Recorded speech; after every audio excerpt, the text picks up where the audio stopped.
Call DT. Hope you're having yourselves a fantastic morning this morning inside of the Cafe Kubal Studios. This is where sports truly meets that thing called life, and I'm happy to be here with you and appreciate you so much for joining me here on Wake Up Call with Dan Tortora. You're also watching on Facebook.com/LiveNowDT and on YouTube.com/WakeUpCallDT. And as I said, inside of the Cafe Kubal Studios, Cafe Kubal with 5 locations for you in our community. Make it easy to support local and fill your cup with your favorites today, as well as their awesome sandwiches and breakfast items and everything that they have to offer meal-wise, as well as for quick on-the-go snacks. Cafe, including their cold brew that you can take to go right there in the can. Cafe Kubal on 3501 James Street, 324 West Water Street, 208 North Townsend Street, 401 South Salina Street, all in Syracuse, and on 343 Fayette Street in Manlius, New York.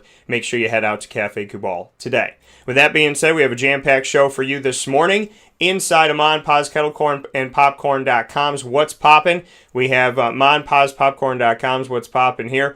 And the annoying moment of the week will start things off, proudly presented by Carvel DeWitt. Then at 9:30 a.m. Eastern Time, we'll head to Lead, Learn, Evolve, Ad-Lib, and Deliver with Juanita Ward, focusing on listening to hear and not just to speak, the art of listening, proudly presented by Chick-fil-A Cicero. Then we'll announce our top dog of the week for this week, and that is brought to you by Canine Kamp Dog Daycare and Canine Kampground Dog Boarding. And we'll finish off today's show with an exclusive first interview with MacKenzie Smith, a.k.a. Kenzie, on her joining St. Bonaventure. First interview that she has done anywhere since joining St. Bonaventure. So since her decision to transfer to St. Bonaventure, this will be the exclusive first interview with MacKenzie Smith, who played for West Genesee girls basketball, went all the way to the state championship game in Albany. I was there and with her and her sister throughout their time at West Genesee, and now very excited to see that she has 4 seasons at St. Bonaventure after transferring from Old Dominion.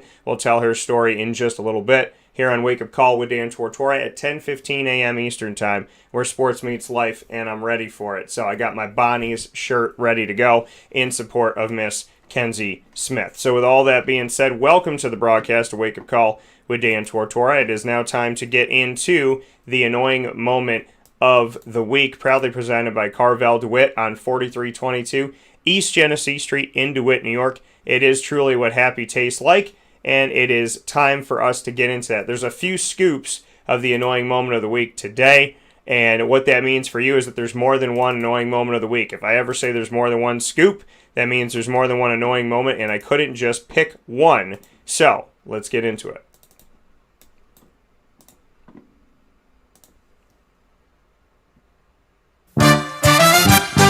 Dan Tortora proudly brings you... Is that for real? Are you kidding me? The annoying moment of the week. I really, honestly, I don't know how to respond to this. Presented by Carvel DeWitt, 4322 East Genesee Street. It's what happy tastes like. You have to be that crazy. I guess so.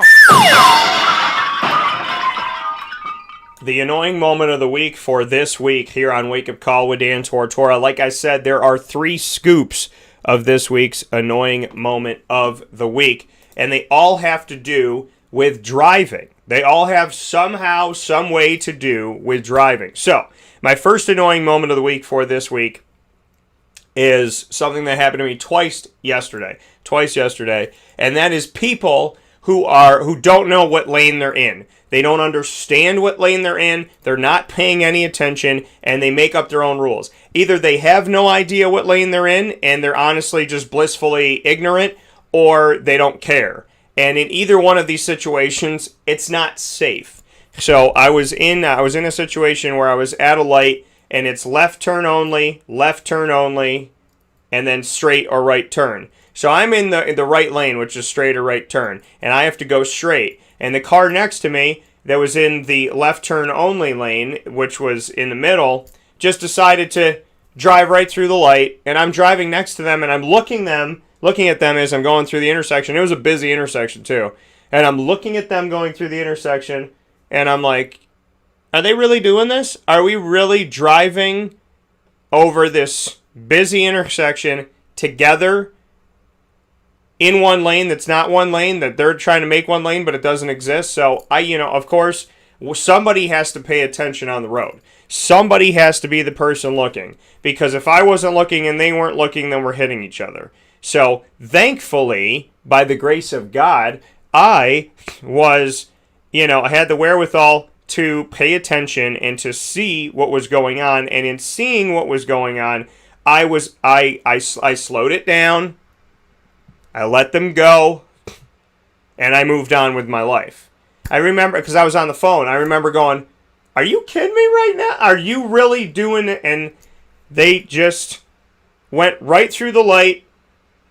I mean, when the light turned green, they didn't go through like a red light, but through the light, in the turning lane, and just kept going straight. And I went, okay, I guess that's what we're doing. Then, ironically, at the exact same light, no, I'm sorry, it was a different light. This is a different light.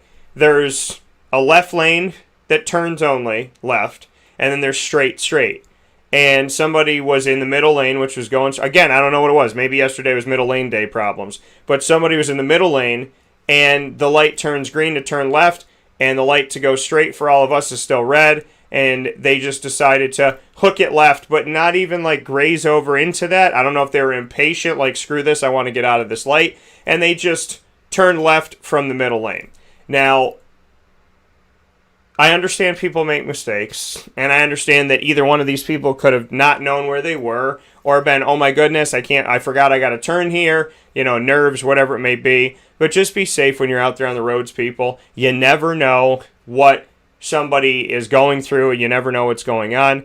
And you just can't afford to be stupid, because other people out there already are. So you have to be smart, and you have to be able to almost anticipate and gauge what other people are doing, just so you can be ready at the best of your ability to handle people who have no idea where they're driving, or decided that lanes that were turning lanes are not, or lanes that were straight are now turning lanes. So just be careful, be safe, and pay attention. My second annoying moment of the week has to do with somebody else. This did not happen to me, and I want you to ask yourself the question this morning, how would you have reacted if this had happened to you? I would love for people to give me their thoughts on how they would have reacted to this type of situation specifically, because for me personally, I don't know how I would react to this. So the next annoying moment of the week that I have for you is a story that was told to me this week, and that story was the story of somebody getting rear-ended at a light. Now, I just so happened to be on the phone with this person when they got rear-ended, and they were rear-ended at a stoplight. And when they're at the stoplight and they get rear-ended, they're sitting there at the light, and then they're like, oh my God, I think I just got rear-ended. Like, I think somebody just hit my car. And then when they went out to, kind of assess it, they put their car in park at the light, got out of the car, and looked at the person, and the person that had hit them was making out with their significant other while driving, and appeared to be under the influence of some type of alcohol and or drugs.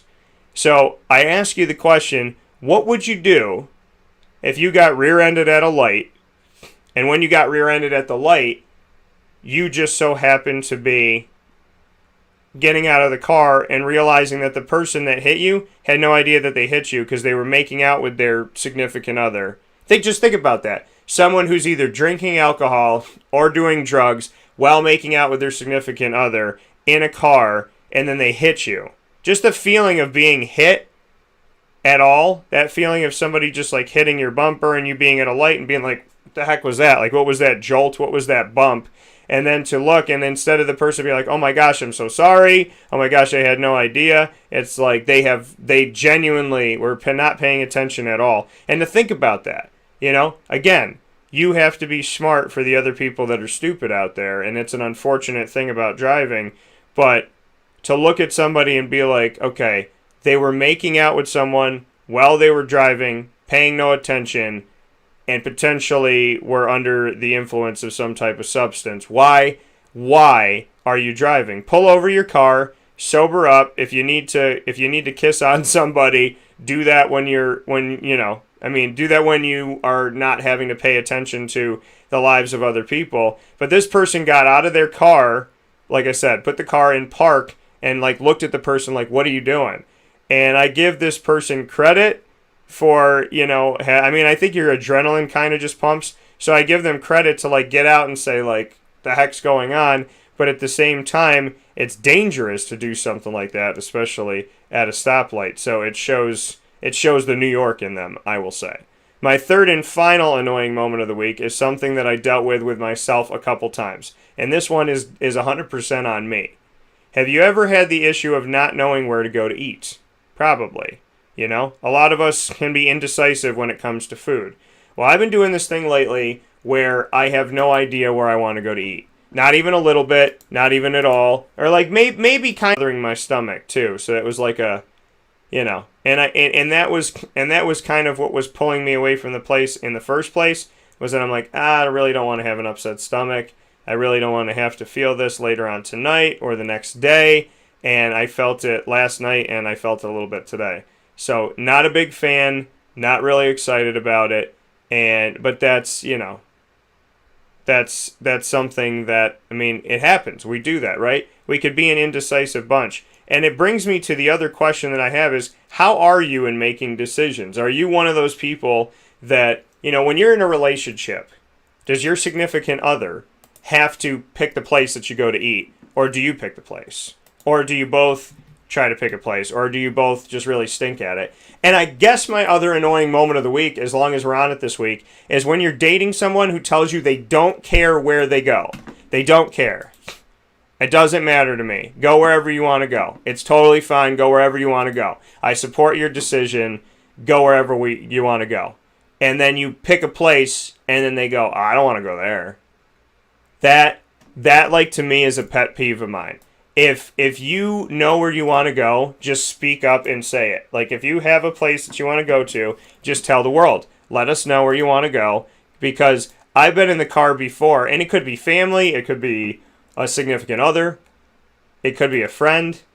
I mean, my friends, no, but like I've dealt with my friends haven't done this. I mean, but the significant other, absolutely, and like a parent and whatnot. I got in the car one time, and it was my mom, my dad, and I, and we were trying to figure out a place to go, and one of my parents was like being really difficult with it, and we said, hey, like, all right, just name a few places. So literally named off like 11 or 12 places, and they didn't like any of the thoughts. And then at the end of it all,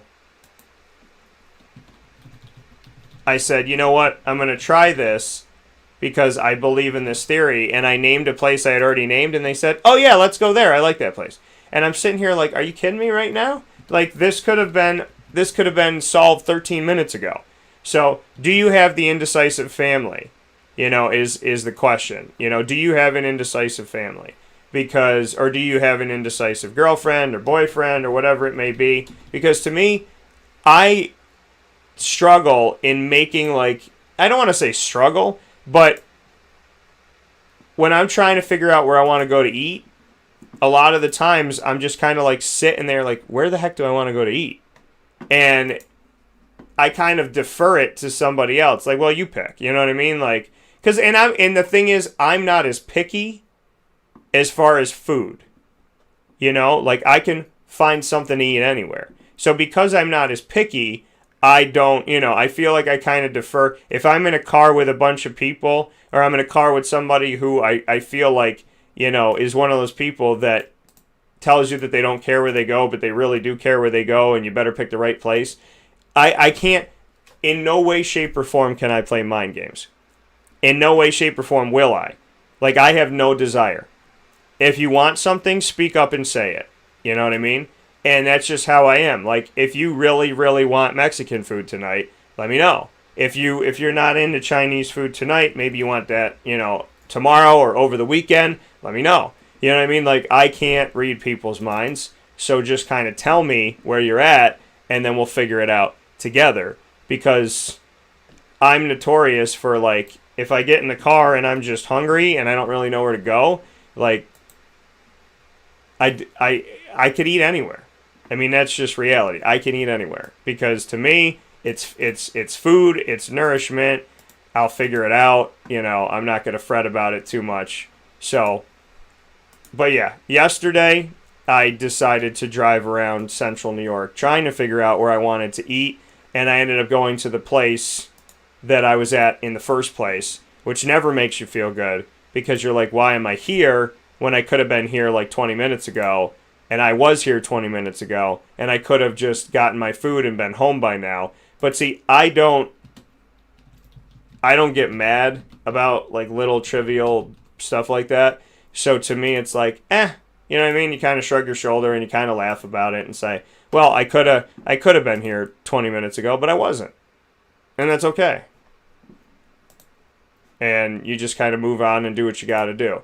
So those are my annoying moments of the week. People turning from the wrong lanes or just not paying attention to what their lane tells them they're supposed to go to. Secondly, the issue of somebody not paying attention when they're driving and hitting your bumper, which I can't even imagine, because like you think somebody comes close to your bumper, but how many times does somebody actually touch it? Hopefully not a lot. And if that were to happen, I mean, that's super annoying. That's super annoying that somebody that like you would be in that situation. So of course that's going to be part of the annoying moment of the week. And then the last piece of it, is the whole, do you know where you're going when you eat? Do you have any idea where you're going when you eat? Can you make up your mind, or does it take you a long time? In my case, I ended up where I started, which just kind of makes you feel like, well, dang it, I could have been here, and it's fine. So, but it's all good. It worked out. We got it all done, and it's okay. So please be safe when you're driving out there. Please think of other people. Please be good to other people. Please be good to yourself. And please just, do what you need to do to really focus and be a smart driver and be a calm driver to the best of your ability and be a nice person, okay? All of that is important. So with that being said, we're going to take a step aside for a fast break. This has been your annoying moment of the week, proudly presented by Carvel DeWitt on 4322 East Genesee Street in DeWitt, New York. It is the home of the Orange Dream, which is my spin on the creamsicle, so to speak. And it's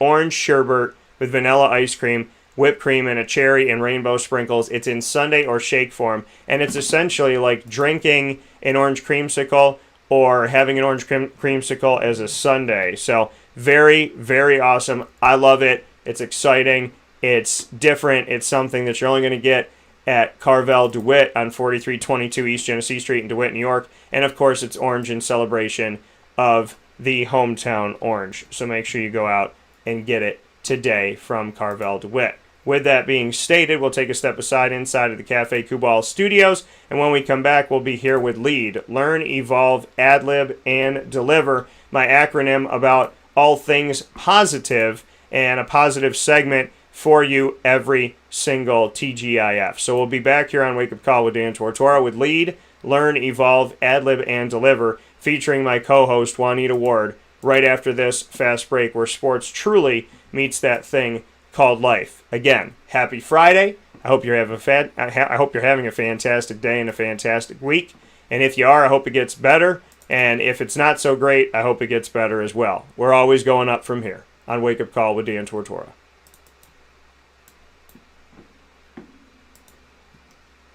Carvel DeWitt, it's what happy tastes like. Do you know why? Because we make ice cream. Creamy, rich, flavorful ice cream. Not yogurt or iced milk like some of our competitors. Ice cream.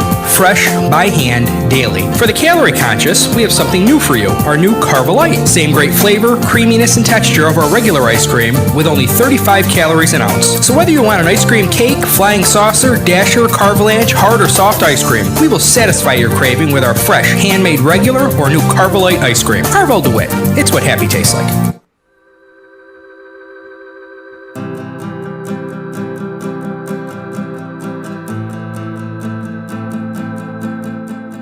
Cafe Kubal offers same-day local delivery of our products, offering no delivery charge for Onondaga County. Shop cafekubal.com for fresh roasted coffee beans, cold brew, travel mugs, and all your essential Cafe Kubal needs. Cafe Kubal, coffee for the soul.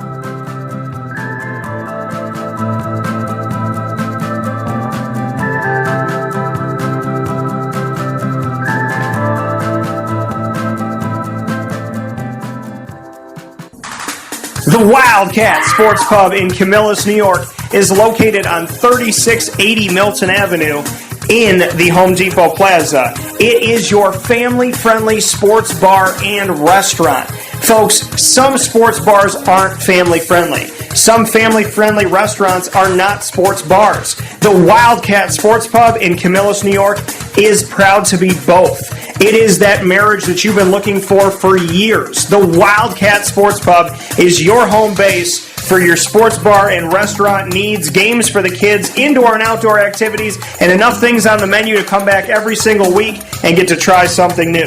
They're open Sundays from noon to 8 p.m., Monday through Wednesday, 11 a.m. to 11 p.m., and Thursday through Saturday from 11 a.m. to midnight. For reservations and party information, call 315-487-2222 for the Wildcat family-friendly sports pub and restaurant.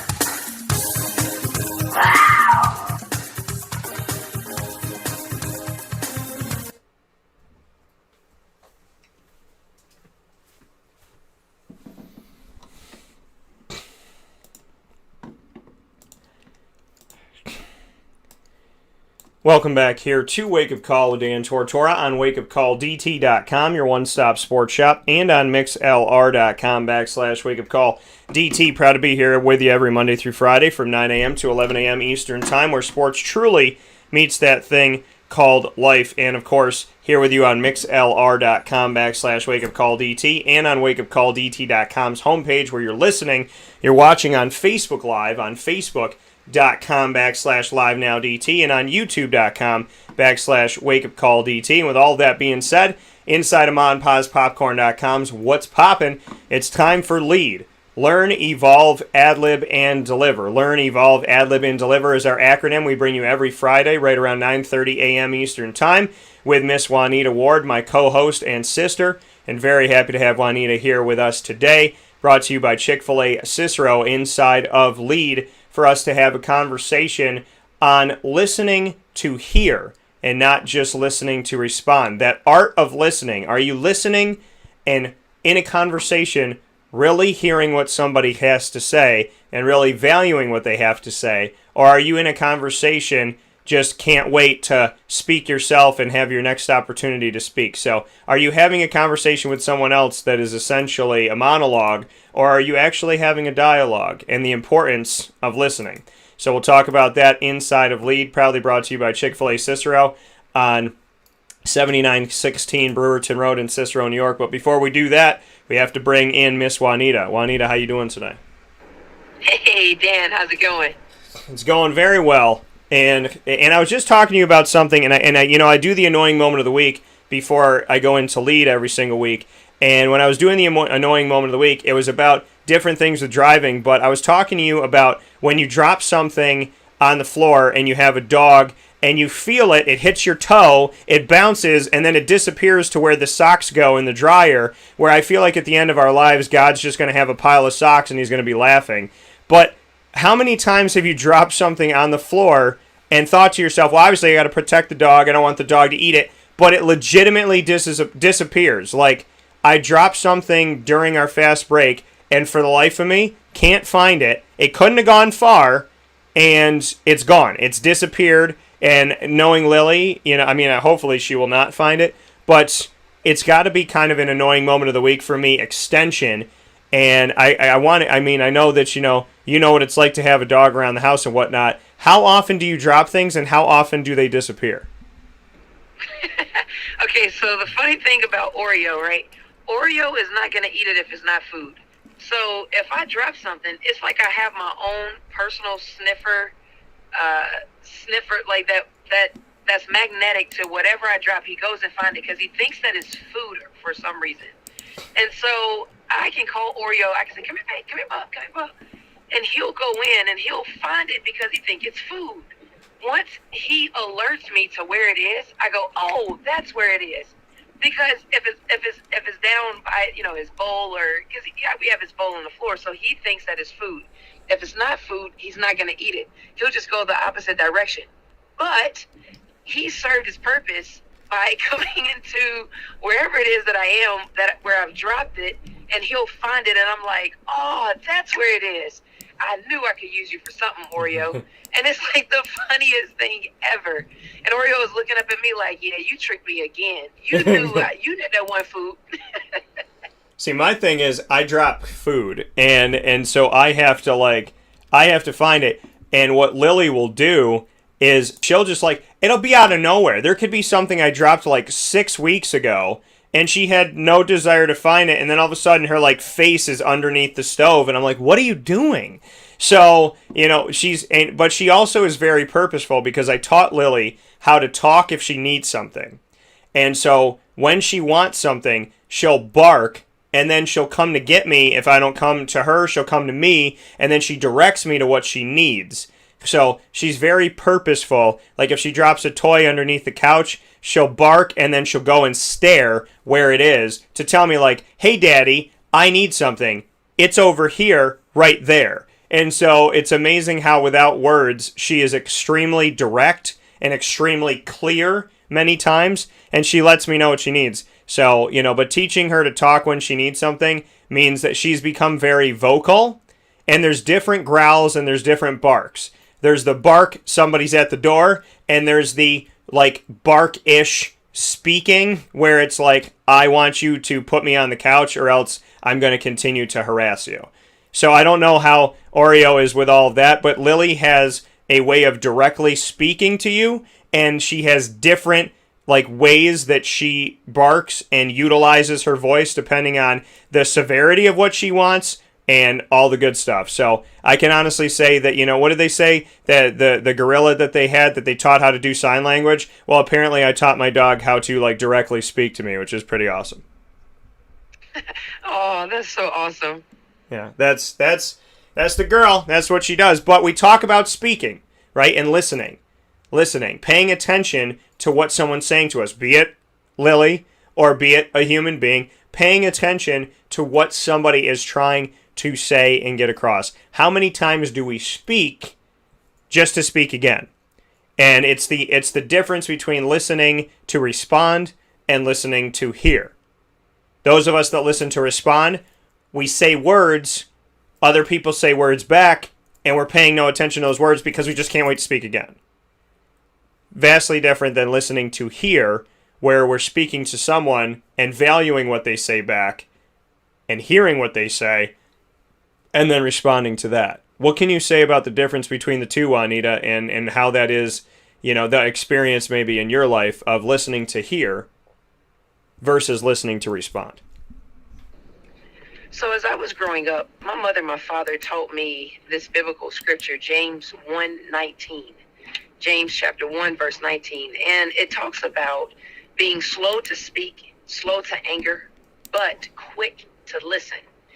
And my mother says this, she says it takes two people to have a conversation. And in the process of the conversation, in order to be a good listener, in order to be a good responder, you have to be able to be a good listener. You have to listen to the conversation and articulate what the conversation is about and be able to give wisdom and knowledge to whoever you are talking to. But you can't give that wisdom and knowledge or that understanding to the conversation if you're only listening to give the response because you feel that you know the answer and you feel that what you're about to say is correct, or you're trying to, give a statement and your statement is solid. So, I was taught growing up, slow down. Don't talk so fast. Hear what someone has to say in order to give a proper response. Hear what someone has to say in order to articulate it the proper way. Oftentimes in life, we get into this, speed race where we can hear you, we hear what you're saying, but we don't actually hear what someone is saying because we're trying to hurry up and give an answer back to what the person is saying. You have a lot of people that are caught up in this thing where they feel like they can, their captain save everybody. And they're not, because you can't save everybody. You can't go around trying to fix every single person. That's not how humans are, to operate. you know, at the end of the day, sometimes people just need you to listen and not respond. Sometimes people are just wanting to vent and get things out because they just need to get it off their chest. And when you, as a person, can master just listening and not saying anything, you endure patience, because patience is so key. You have to be able to show, even if you're talking to someone and they're very erratic in a conversation and their emotions are extremely high, the best thing you can do is listen, because it's in the listening process where you gain a lot of fruit and a lot of knowledge, and you can articulate the conversation the way that you need it to be, the way that it needs to be articulated. But if you're talking and having a conversation in your head while someone else is having a conversation through their words that's actually exemplifying through their mouth, then you can't really give an answer to what someone is talking about, because you're responding while they're responding, but yet your body language is saying one thing and their mouth is moving and saying another thing. You're already trying to dissect what someone is saying. So the most important power that you have is, as someone is talking, have patience and allow them to complete what it is that they're trying to say in order for you to be the perfect listener and, most importantly, the perfect interpreter of what they're trying to say. You know, and you said it. Let somebody finish their point. You know, and really hear them. Really hear what somebody has to say so that you can have a response that is valuable. You know, I get caught up in it myself. You know, I get caught up in it all the time where, like, you're so, you know, you're trying to get a point across, and obviously, and this is another piece of advice that I think, you know, kind of is clear but maybe isn't said enough. When you call somebody, you obviously are seeking their opinion. You're seeking their approval. You're seeking their thoughts. You know, if you wanted to just talk to yourself, then you would stay off the phone and go to the mirror and talk to yourself, or walk around the house and talk to yourself. When you call somebody else, you're seeking to gain something from that person. So if you are speaking and you're not listening to them and you're talking over them and you're monopolizing the conversation, why are you on the phone? And I feel like that's a question we don't ask ourselves, but think about that. If you called someone to seek their opinion and all you're doing is talking, you know your opinion. You know how you feel. And I'm not saying don't get your point across, but if I call up Juanita and I'm like, hey, Juanita, I want your advice on this, and I'm just talk, and when you're talking, I interrupt, not paying attention, interrupt, not paying attention, I'm going to get off the phone and have no more wisdom or knowledge than I had when I got on the phone.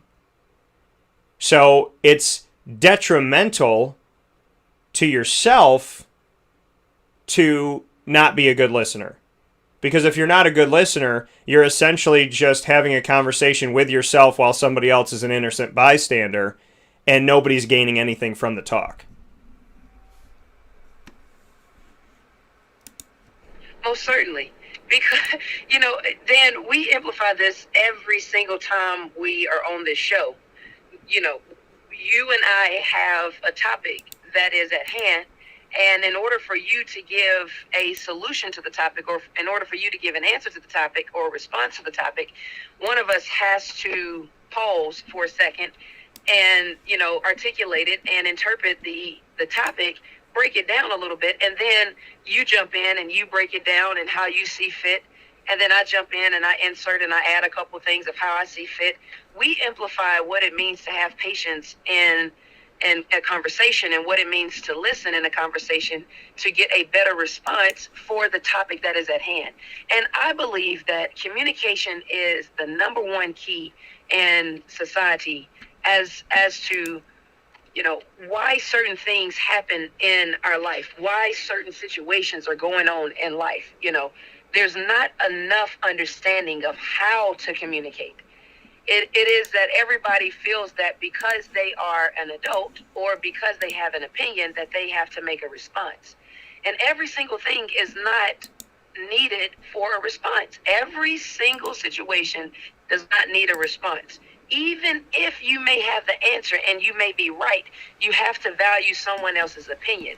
You use the topic of, or the example rather, that if someone calls you on the phone, obviously they're asking for your opinion and they want a response.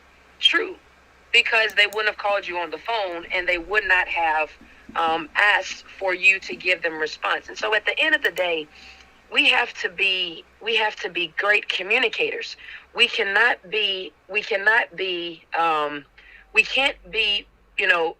people that, are trying to articulate and trying to, have a reasoning for the conversation. And we can't really, we have to be able to use wisdom and knowledge and understanding of where we are in our conversation and where we are in life and what we're trying to give to someone else.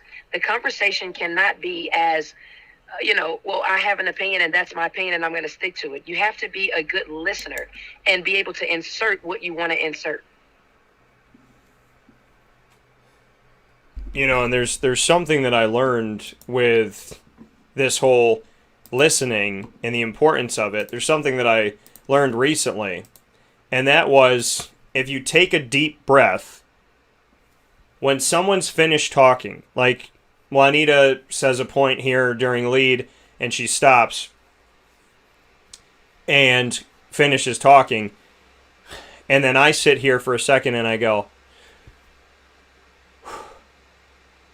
that one breath, that break in the action, that break on the freeway of conversation,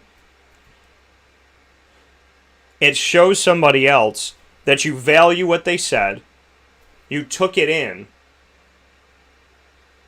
and now you're going to respond. And I think in like the whirlwind of life that we live in, like people are afraid to take that breath because it's like, you got to keep going, and you got to show somebody that you're listening and that you care.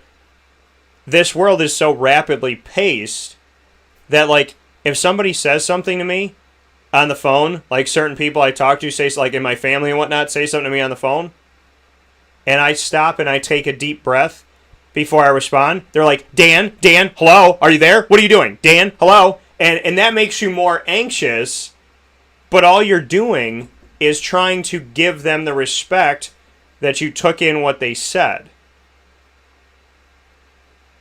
Because if you don't take a deep breath, and it's also, they tell you to do that in the middle of an argument especially. That if somebody's arguing with you and they pause, for you to take a deep breath before you respond, because it calms you down. Purposeful breathing is something that you really have to ask yourself, do you do? Do you take the time when you're stressed out to breathe? Do you take the time when you're anxious to breathe? Do you take the time when you're mad or you're sad or you're depressed or whatever, or somebody cuts you off in traffic, or social media is bugging you, or somebody didn't call you when they were supposed to, or somebody's late? Do you take a deep breath ever? Because we normally, when we're tense, we stay in a tense state. And we can get ourselves out of that tense state, but we tell ourselves subconsciously that we can't. We tell ourselves essentially that someone else or some exterior thing has to release us from our pain, when we're the ones that are putting ourselves in it. We're the ones that are stressed out. We're the ones that are tense. So if you want to get rid of that tension, you breathe. So Juanita, to that respect, what do you think about the importance of breathing to create a break in between when two people are speaking, and the notion of breathing in the middle of a fight, which could essentially, reset you? Obviously, it brings more oxygen into your body, but it can almost form a reset for you to give yourself a minute to assess what you want to say before you say it, which could pay off dividends in the end. It's essential. It's most importantly essential. You have to do that because obviously we have a lot going on in the world. The tensions are extremely high. You have different groups against different groups. You have a pandemic that's going on. You have people that have, lost everything. You have, people that was already struggling before the pandemic, and that just intensified their whole world, their whole everything. And you have people that, are trying to figure things out. And so if you don't take a moment to breathe, yes, it does put oxygen back into your body. Yes, it does allow you to cool down. And it goes back to what I was taught as a child. It's important. It is extremely important to be slow to speak, quick to listen, slow to anger. But it seems like in society today that's a backwards turnaround. Now today it's quick to anger, quick to speak, and it's slowly to speak. And it's like that's not how it's supposed to be. If we can get back to the fundamentals of life, whereas you're not quickly tempered, you have to listen to what someone is saying. You have to be able to articulate where we are in the world today and understand that life is going to hit. You go back to all of the timing where, my grandmother would always say, make sure you have, a can of beans in the pantry. Make sure you have, rice in the pantry. Make sure she used to say, save your pennies. Make sure you save your pennies, before a rainy day. You never know what may happen.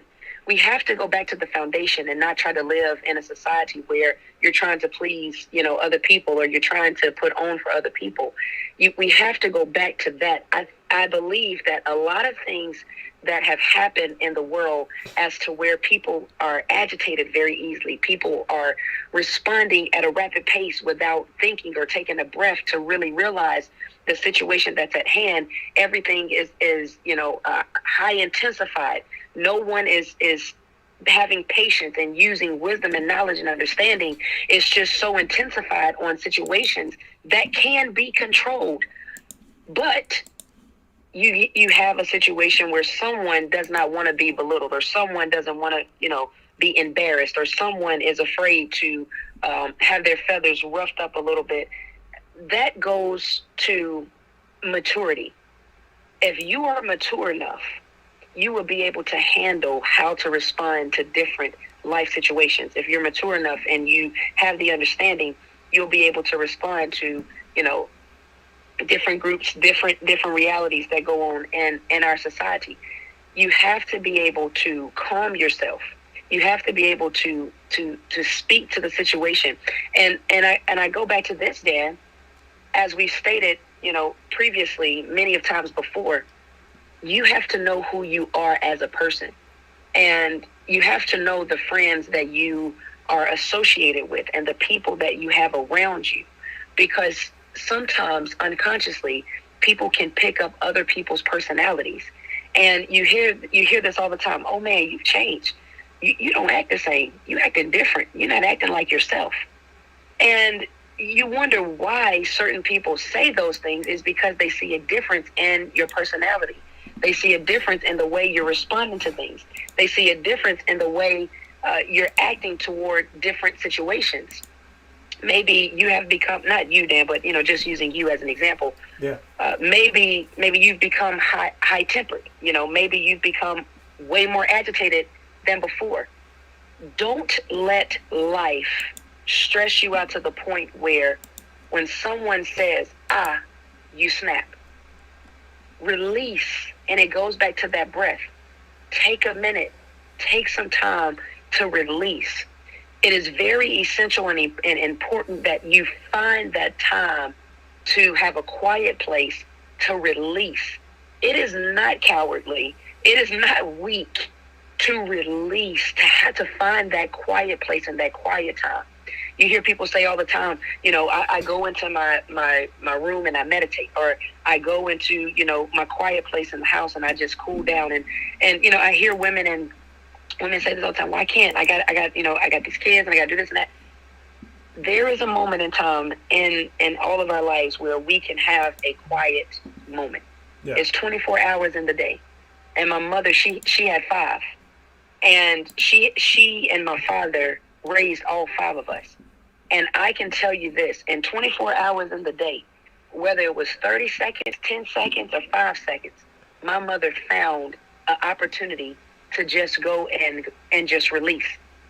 And I would ask all the time, how were you able to, keep up with all 5 of us? And her thing was, she found an opportunity and a time to just simply breathe and release. And that's the same thing that we're saying today for everyone that's listening. Find time to just simply take a minute. Find time, whether it's 5 seconds, whether it's 2 seconds, just breathe. Just take a second to release.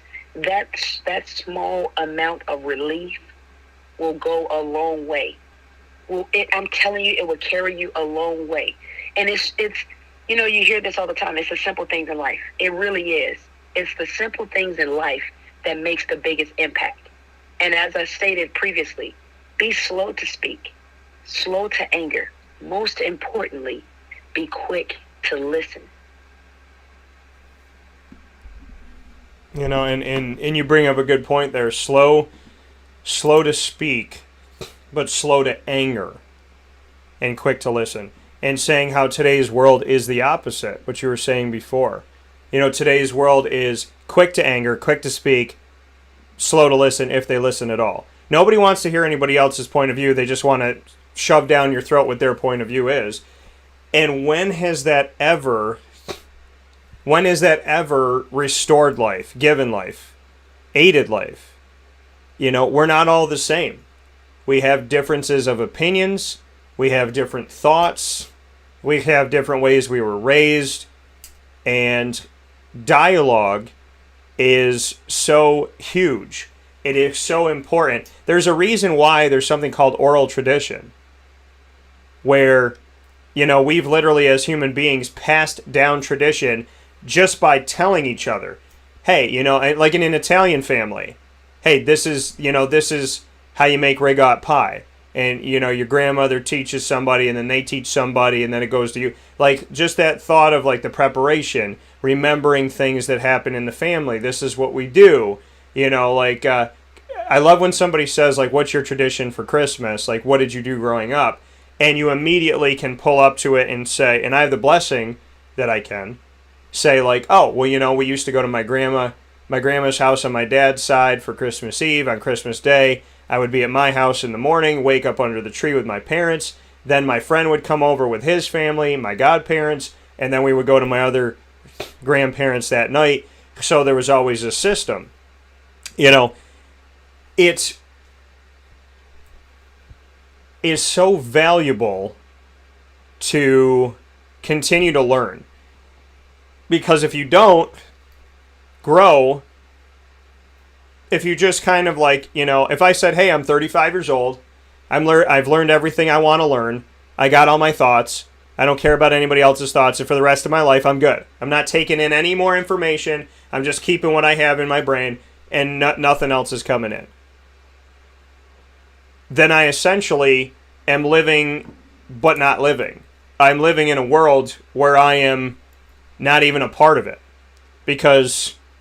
And that doesn't mean lose your morals, lose your values, lose who you are. It means in being who you are you open to who other people are? Do you seek to understand? Because people cry out. I don't believe anybody's inherently bad. And some people that do bad things or just seem like a bad person, they may have been somebody who's cried out so many times and just never felt listened to. Never felt heard. So you might think it's not a big deal if you're selfish in this conversation. But what if you're being selfish in a conversation with somebody who only has people that talk at them instead of with them and don't listen to them? What if you're the 15th person somebody has to experience that with today?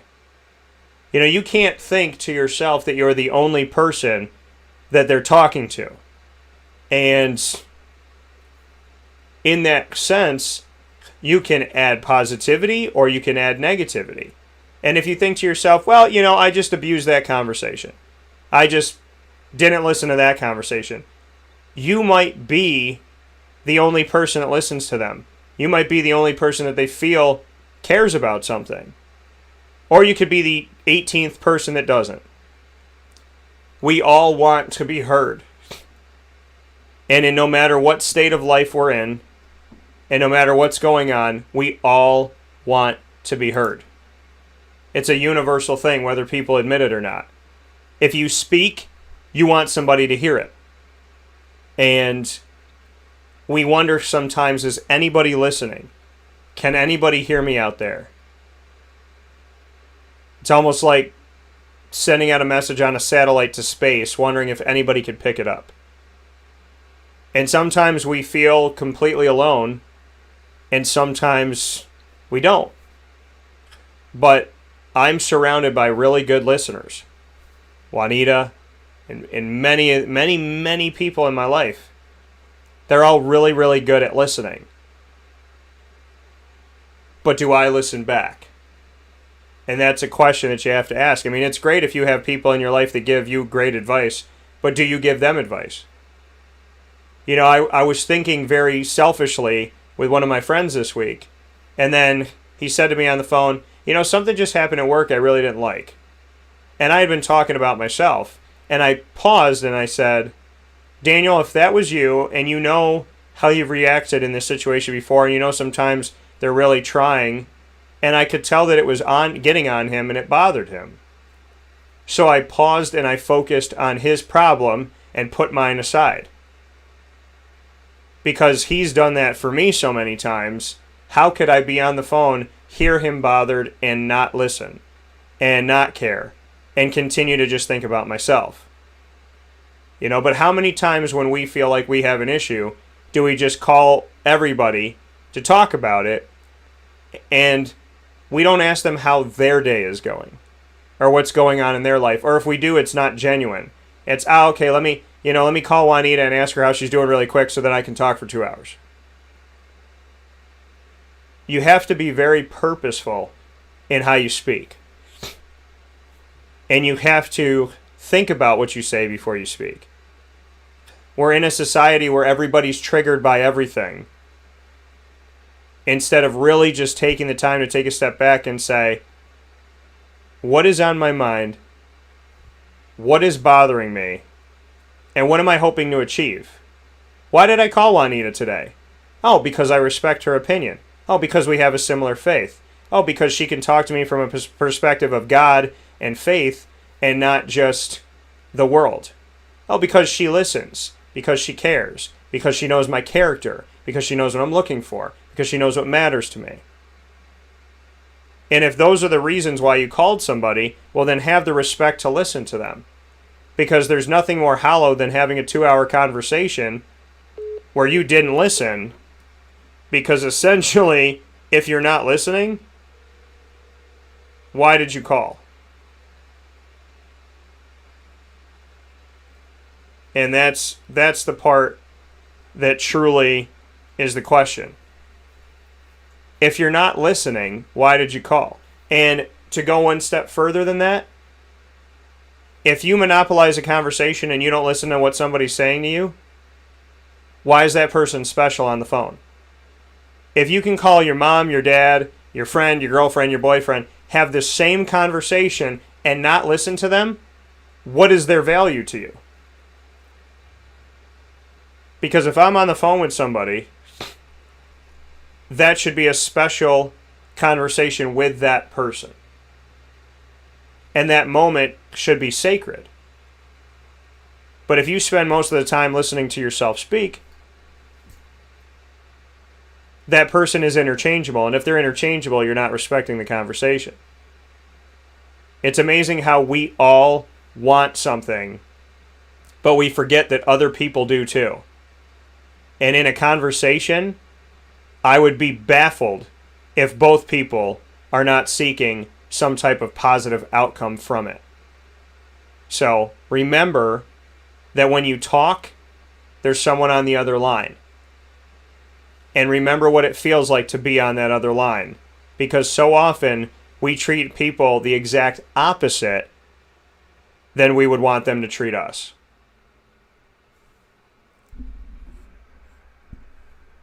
Dan, that is so well put and much needed and much respected. It's the message that we convey that people will understand at the end of the day.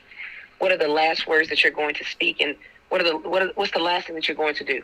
As I was told, people are always going to remember the first thing, and they're always going to remember the last thing. And the last thing that, before you get off of a conversation, off the phone with someone, or before you leave the conversation, make sure that the message is conveyed the right way. Make sure that the person that you genuinely, and you use the word so perfectly, that you genuinely, not selfishly, but that you genuinely have a purpose and an understanding for someone's time, and you genuinely have a response for someone's question, because that's what they're going to remember before they get off the phone, or that's what they're going to remember before they leave the conversation. And your words are so important. Your words that you speak, your body language, however you are communicating, is so important to the person that's asking the questions, or to the situation, or to the conversation. There's so many ways that we can communicate, and there's so many ways that we can be a listener. There's so many ways that we can respond to a question, whether it's through body language, whether it's through facial expressions, whether it's through words. There's so many different ways. Tapping of the feet. There's so many different ways. Shoulder shrugs. It's so many different ways that we can allow someone to identify that we are involved in the conversation, and we're listening, and we understand the conversation. It's so important. And I just want to say this. For the ones that are asking the question, does anybody hear me? I too have asked that same question. Does anybody hear me? Can anybody understand what I'm trying to say and where I am? Can anybody hear me? But I can tell you this. Sometimes when you're in that place of, can anybody hear me? Can anybody understand? That's the perfect place that you need to be at for God to really. But I can tell you this, that small whisper can turn into a really loud conversation within your heart. And it's in that place where you start to define and you start to realize who you are. I will tell you that so often, especially in our society today, a lot of people are confused on who they are. They don't know what they have living inside of them. They don't know the power that they have that's inside of them. And we're talking about listening. Do we listen to within, or do we listen to our outer? It's so important to listen to within, because when you're listening to within, now you can hit the two gates that you hear with your ears. When you're listening to everything outside of that, and you're trying to formulate an opinion, and you're trying to formulate ideas to everything outside, then you start to define a misconception of your answer that you're trying to get. And the most important thing is, the answer is already inside of you. When you call someone, or when you ask someone, you're trying to get a confirmation of what you already know, or you're trying to get a defining answer of what you're seeking for. It's a two-way street. If someone is talking, they're trying to get an answer and trying to define something and trying to make certainty of some things. Or if someone is responding, you have to make sure that your response is purposeful, is genuine, is coming from a place of love. If your response is to correct, you have to make sure that your correction is purposeful, genuine, coming from a place of love. Because at the end of the day, it's two things that I know for sure that people are always going to remember. It's how you respond at the beginning and how you exit at the end. So be wise, be smart, listen, be slow to anger, not easily tempered. Have some patience. Take some time to value someone else's opinion. Take some time to value someone else's situation. Take some time to really listen and hear. Or else they wouldn't have called you because they feel that you, or they wouldn't have talked to you because they feel that you are the person that can actually hear them. Take some time to listen. Most importantly, take some time for yourself to listen to within. Because when you're always talking on the outside, you can't hear what say it all the time. It's I can, I will succeed. When you start to believe that you can succeed, you will go. You will move. Believe it. I believe in you. I know Dan believes in you. Or else we wouldn't continue to have these conversations daily, time after time after time after time, trying to renew, trying to refocus, trying to realign, trying to, speak life. And most importantly, show love through our words. And what we exemplify every single time that we're on the phone is how to have patience in a conversation, how to show how to communicate when two people have an opinion and two people are making dialogue between each other. How can we respond in a purposeful way? Not in a way where we're just, thinking off the top of our head and we're just, thinking off of emotions. Because there's a lot of topics that we can come on and we can talk about and we can really just think off of emotions. And that wouldn't do anything but keep us all in the same cycle day after day after day after day. And the beauty of life is not to stay in the same cycle day after day after day. The beauty is to break the cycle, to break the generational curse, to become a different person, to become a different you so that you can level up to the person that you were created to be, so that you can go further in what you were created to do, not so that you can stay the same. When you plant a flower or you plant a tree, you don't expect the tree to stay the same as a seed. You go and you water that seed every single day, expecting a new result. You don't go and expect the same result. So when someone calls you or when someone talks to you on the phone or someone is asking you face to face of a conversation or a situation may arise, take some time to speak life into the situation. Hear, listen, be slow to speak, slow to anger, slow to be easily tempered. Slow down, but quick to listen. Patience will take you a long way. Be slow to listen, slow to anger, slow to speak, quick to listen, quick to listen. That coming from Juanita Ward here on Wake Up Call with Dan Tortora inside of our segment Lead, Learn, Evolve, Ad-Lib, and Deliver. Proudly brought to you by Chick-fil-A Cicero. Be quick to listen. Quick to listen. And not just to other people, but a great point brought up by Juanita. Be quick to listen inside of yourself. Because the answer is typically lying there, like Juanita said. We call people because we already think we know the answer. We call people because we're trying to work it out. Say it out loud. So take the time to listen to yourself. Take the time to listen to what other people have to say. And show them the respect that you so deeply and badly want. Imagine if you called somebody for advice and all they did was talk about themselves for 2 hours and you're like, I didn't even get to ask them the question I want to ask them. If you wouldn't want that to happen, don't do it. It's a simple way to look at life. If you wouldn't want it to happen to you, don't do it. Be kind, be courteous, be respectful, and remember that it's going to be okay. And that whatever you're going through right now, you will get through it. You will navigate it. And stressing yourself out has never, ever solved a single problem. It's only created more. So listen, and when you get a chance, listen again.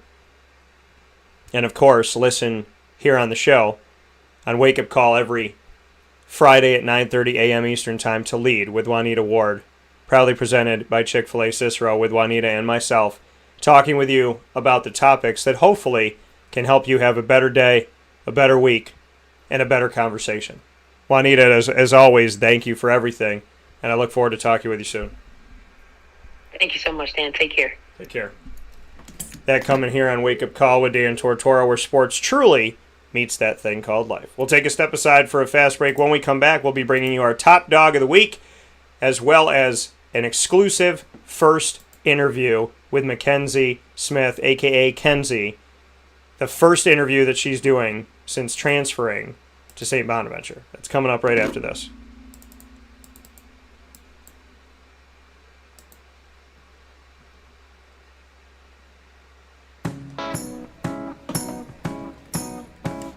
In these unique times, there are those in our community that give us a sense of normalcy and positivity. Pizza Man on 50 Oswego Street in Baldwinsville has been here for you for over 35 years and is here now. Call 315-638-1234 or order online at pizzamanbville.com to bring those familiar tastes into your home. And remember to come see our monthly on-site broadcasts centered around the community and our Baldwinsville Bees. Pizza Man in Baldwinsville. Any way you slice it, they are always here for you.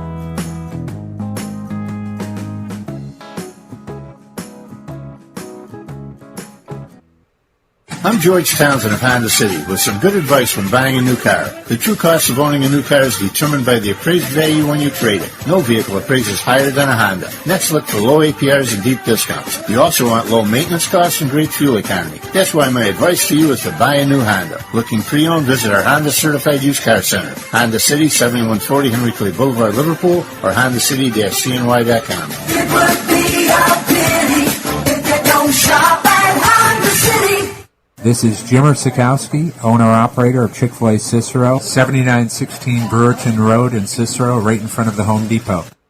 I had a deep feeling that God wanted me to do something bigger with my life and to help people, help others. I kept putting Chick-fil-A in my life, and I realized as I was going through the franchise selection process that positively impacting the lives of others was really core to what we do here at Chick-fil-A. First of all, it starts with the food. The food is brought in fresh daily. We bring in local produce.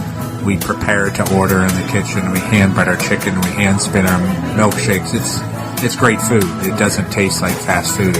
I think the second thing is the way people feel when they come in a Chick-fil-A restaurant. It's different. We try to treat people with intentional kindness here, which is very different and deeper than good customer service. And so I think it feels remarkable for most people to come in a Chick-fil-A restaurant. And then lastly, the impact that we try to have in the community is very different.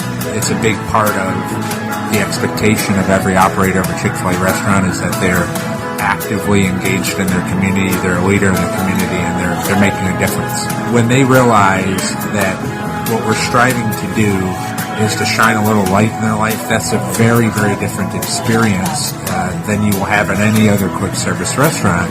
And it's that remarkable experience that I think people will emotionally connect with.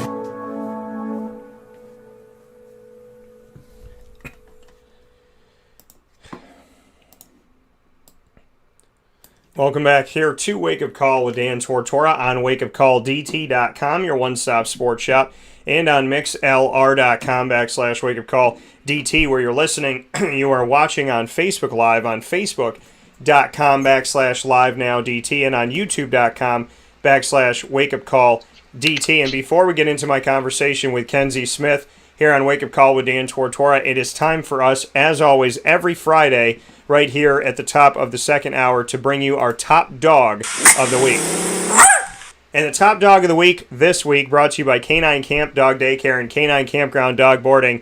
She has no idea, but it is Kenzie Smith. I'm celebrating her today because, well, I feel like it. The spotlight goes to Kenzie because she is somebody that has always meant something to me, and her family has been incredible. Seeing what she's done at West Jenny on and off the court, the type of human being she is, the fact that she always had time to talk with me, and that her family was so great with everything.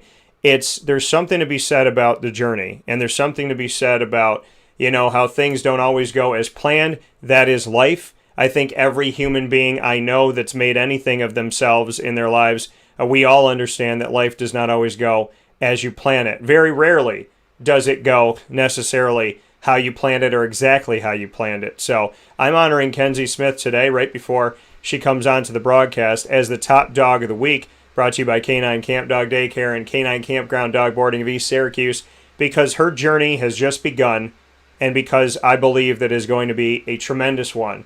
And I'm honoring her as a top dog in our central and upstate New York community and beyond, because she's handled it like a champion. She's handled injury like a champion. She's handled corona and everything she's had to go through like a champion. And the fight that she has in her, I don't think she even knows how great that is and how powerful that is. And I look forward to seeing it on the court and, more importantly, off the court, as Kenzie represents her family, central and upstate New York, and obviously everything that she aspires to and the dreams that she has. So, with that being said, she is our top dog of the week as I bring her into the broadcast. And once again, she had no idea, but I find that you have to honor the people that really, in that moment, just stand out to you. And to say that it's in this moment would be an understatement.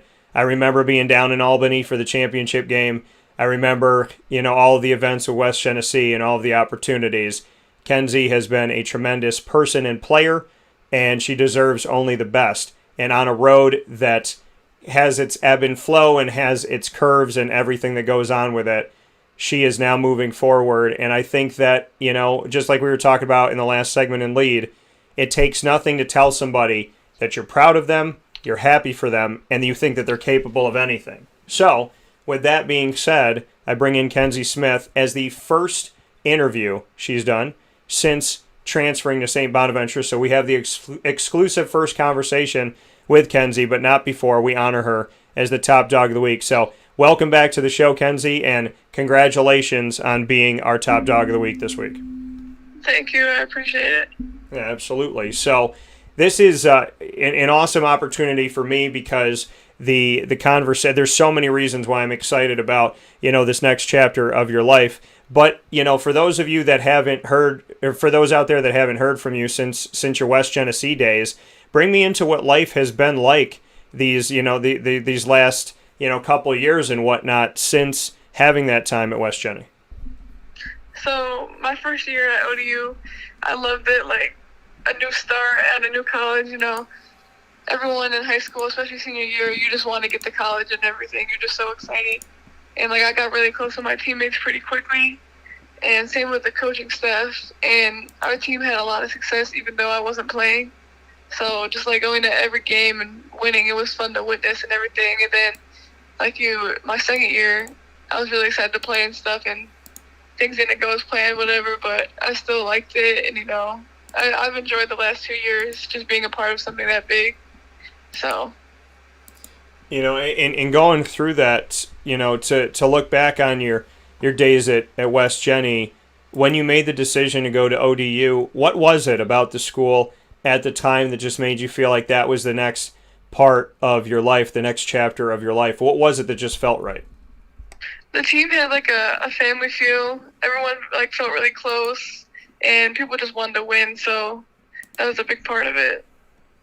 And for you to look back on that and obviously, wanting to play, wanting to get out there, things didn't, necessarily work out how you had expected. So what did that teach you? How did you grow while you were at ODU? I feel like it was definitely something to realize everyone in high school, if you're a really good player, you're used to being the top 3 on the team, and then you go to college and everyone is the same or if not better than you. So it's really something to learn. College is not the same as high school in terms of basketball. So I learned to just be patient and just know you can't expect anything. You got to earn it, I guess. And so having that, situation like you said, which, you just obviously spoke on something that's talked about a lot in the world of sports is, you might be the best player on your team, but when you go off collegiately or professionally, you become, somebody that you're on a team where everybody was the best player on their team and, but the best player in the state or the best player in their town or the city and whatnot. So what were your biggest challenges when you went off to ODU? What can you say became the biggest challenges for you that really helped you to grow? I would say when I tore my ACL my freshman year, because that's a a really hard injury to like overcome and everything, especially with COVID. So I guess that really kind of made me appreciate the game more, and just like kind of made me realize that like how badly I want to play and everything. Because when you get to college, it gets really hard, like all the workouts and everything. It's just really different compared to high school. So it kind of makes you think like, am I doing, like, is it worth what I'm doing and everything? Especially when you get hurt, you start to question things. But I think that was the biggest challenge I had, for sure. You know, and so making that transition for you to the collegiate level from West Jenny, what from West Jenny helped prepare you for the adversity that you faced? What can you say helped you to navigate through injury, navigate through, you know, being in a situation where you redshirted and then, you know, not having the time out there on the court that you wanted? How did West Jenny prepare you for that? I would say just experience with everyone on the team. Like, we were all so competitive that it like made you want to get better and it made you want to practice. So that definitely carried over, as well as like making it to the state championship, because it's just like, if you can get that far, like, you want to do the same thing in college and everything. So, you know, and what would be your advice? Speaking here with Kenzie Smith, her exclusive first interview since transferring to St. Bonaventure is right here on Wake Up Call with Dan Tortora inside of the Cafe Kubal studios. What would be your advice to other student athletes out there that are trying to figure things out themselves? I would say just be patient and don't overthink it. Like, you can't expect to go somewhere and just play right away. Like, you kind of just have to be patient and work hard every day. Like, especially with the coaches, you need to build a relationship with them and try to work with them every single day. It really helps. Those relationships that you built, you said, you know, you obviously built relationships with ODU. Do those last? Do you feel like even with the decision for you that you made to transfer out, do you feel that you'll still have a connection with, you know, some of the players on the team or the coaching staff or whatnot? Do you feel like there's something positive you're taking from that time that you had at ODU? Yeah, like, I'm really close with like the majority of my teammates and even the staff last year. And I think it goes beyond like the coaching staff, like even the director of operations, the SID and everything like that, the trainers. Like, you get close to everyone. I still talk to some of my teammates on Snapchat every day. We'll send each other TikToks and everything. So I definitely got a lot of good relationships out of ODU. So, and you know, for you, what ultimately, like, on that checklist of, you know, okay, it's time for me to look elsewhere, it's time for me to look at my next chapter, what was on that checklist for you? What ultimately happened after, you know, after during this past season or even before then that made you think, okay, you know what, when 2020, 2021 season's over, I'm going to start looking elsewhere? What kind of came together to made you make that decision?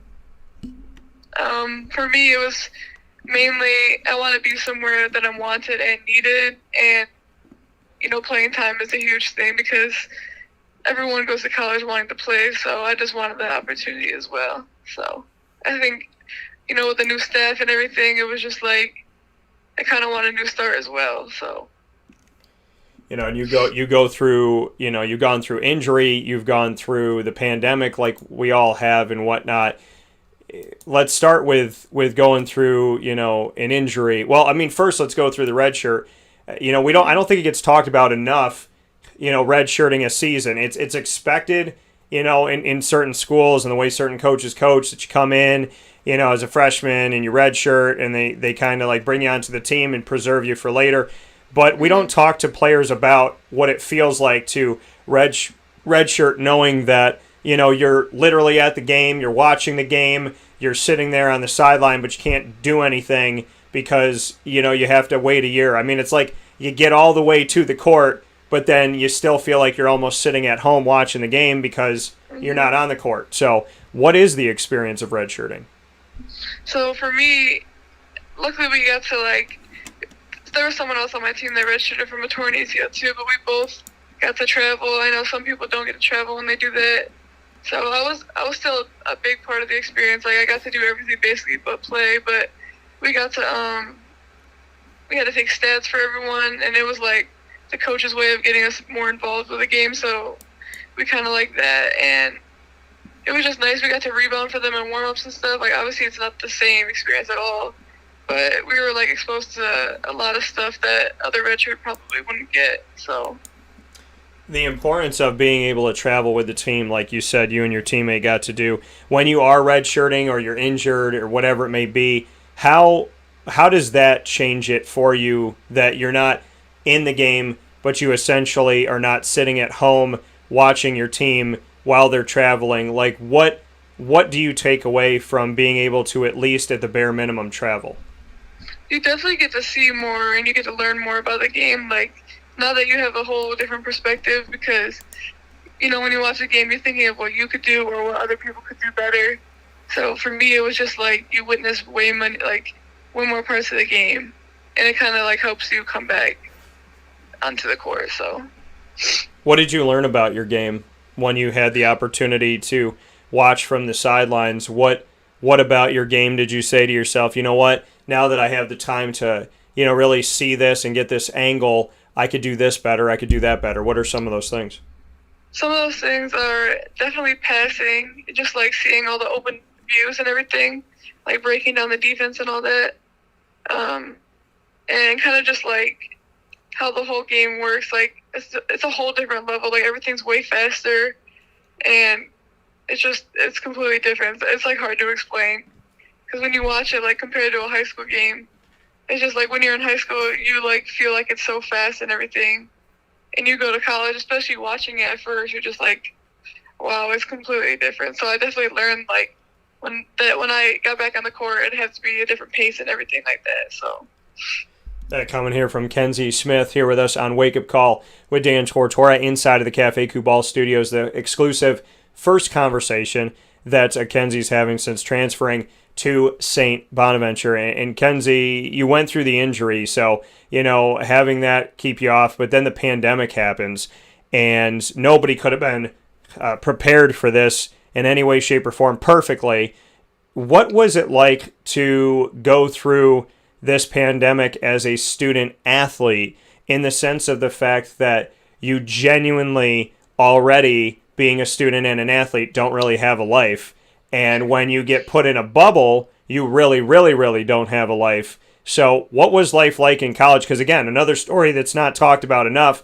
Everybody wants to see their team win, but they're not thinking about the fact that, especially this year, it probably felt more like a business than anything, because your job was to do your schoolwork, go to practice, go to the game, and literally be around no one ever so that you can keep the team healthy. Yeah, like, we kind of made our team into like our own bubble.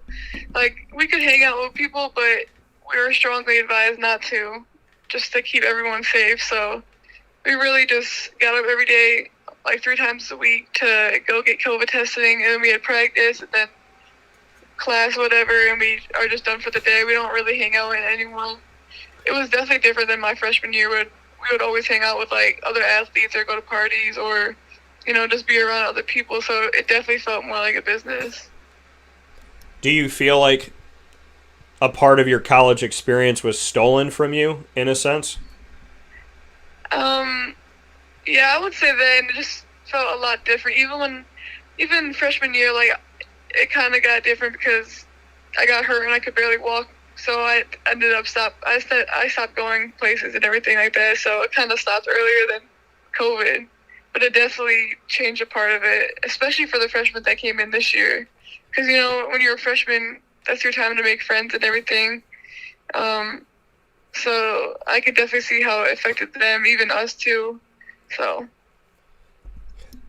How do you navigate through that? Like, how do you mentally handle the whole, you know, we don't really want you to go home and be around your family. We don't really want you to be around your friends. We don't really want you to go to a restaurant. We don't really want you to leave campus. Like, what did you do for yourself to stay, like, mentally strong and focused? Because I can imagine that at some point during this process, you feel trapped in a way because you can't really do anything. So how did you mentally handle it and, like, what techniques or what did you do to get yourself to maybe focus on something positive?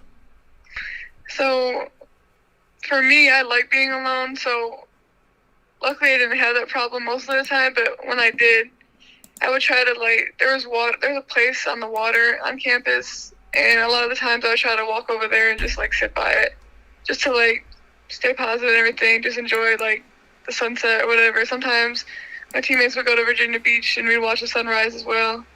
So it's kind of just, like, doing the best you can. Like, if you wanted to hang out, most likely it would have to be with your teammates, although you see them every day and everything like that. So kind of just taking a step away from basketball and just trying to enjoy whatever you have. So, and getting that time to step away and is obviously important. You said that you like to be by yourself. So did it feel maybe as bad that maybe some other people experienced it or no, in your opinion? I mean, did you, because you like being alone, do you think that almost helped you during this pandemic? Yeah, I would say that. I think it kind of made me feel safer being alone just because I know, like, the only people I'm seeing and we get COVID tested every week, like, I knew I wasn't really going to get sick, and that was, like, a big part of the reason why I didn't hang out with other people. But I know it affected a lot of other people heavily on my team, so. Speaking here with MacKenzie Smith on Wake Up Call with Dan Tortora inside of the Cafe Kubal studios. You talked about getting tested 3 times a week. How many tests, ballpark, do you feel like you've taken for COVID? Probably at least 60. 60 to, like, 80 probably.